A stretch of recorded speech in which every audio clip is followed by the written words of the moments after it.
Welcome to English Podcast Stories. This is an English podcast where I speak slowly and clearly so you can listen, understand, and repeat. Today I'm sharing the life and mystery of Tutankhamun, the boy king of ancient Egypt. Tutankhamun became king when he was only 8 or 9 years old. Imagine a child sitting on the throne of one of the greatest civilizations in history. His life was full of responsibility, tradition, and hidden secrets. Tutankhamun was born into a royal family with a complicated past. His father, Akhenaten, changed Egypt's religion in a dramatic way. His parents were siblings, which was common in royal families to protect the bloodline.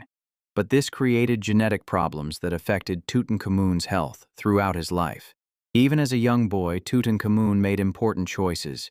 He restored Egypt's old gods and reopened the temples his father had closed. Advisors guided him, but his decisions still shaped the future of the kingdom.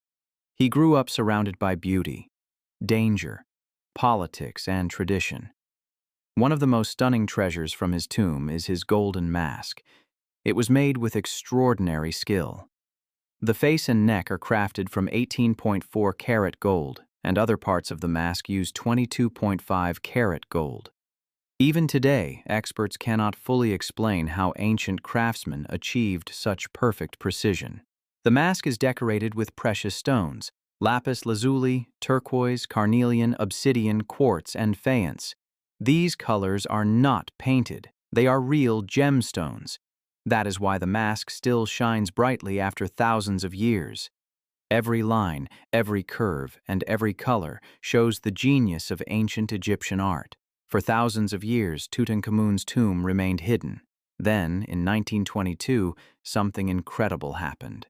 A young Egyptian water boy named Hussein Abdul Rasul found a step under the sand. That single step led to a staircase buried in the Valley of the Kings. He reported it to the archaeologist Howard Carter. Weeks later, Carter made a small hole in a sealed doorway. He held up a candle and looked inside the darkness. Lord Carnarvon, standing behind him, asked, "Can you see anything?" Carter answered with the words that changed history. "Yes, wonderful things." Inside the tomb were treasures untouched for over 3,000 years. Golden statues, chests, jewelry, furniture, and the famous mask. Everything looked as if the young king had just been placed there.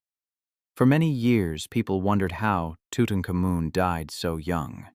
Modern CT scans finally revealed the truth. He had a fracture in his left thigh bone. Embalming resin had flowed into the wound, showing the injury happened just before he died. The break probably led to a dangerous infection. Researchers also found malaria DNA in his body. His weak immune system, caused by the royal family's close bloodline, made him vulnerable. The combination of the leg fracture, infection, and malaria likely ended his life at just 19. Tutankhamun ruled for a short time, but his story continues to amaze the entire world. His treasures, his mask, his mystery, they all remind us of the brilliance of ancient Egypt. Even today, his golden face reaches across time and whispers the story of a young king who lived, ruled, and left behind a legacy full of wonder. Thank you for listening to English Podcast Stories. I hope you enjoyed this journey into the life of Tutankhamun. Join me next time for another story from history, culture, and the world. See you soon.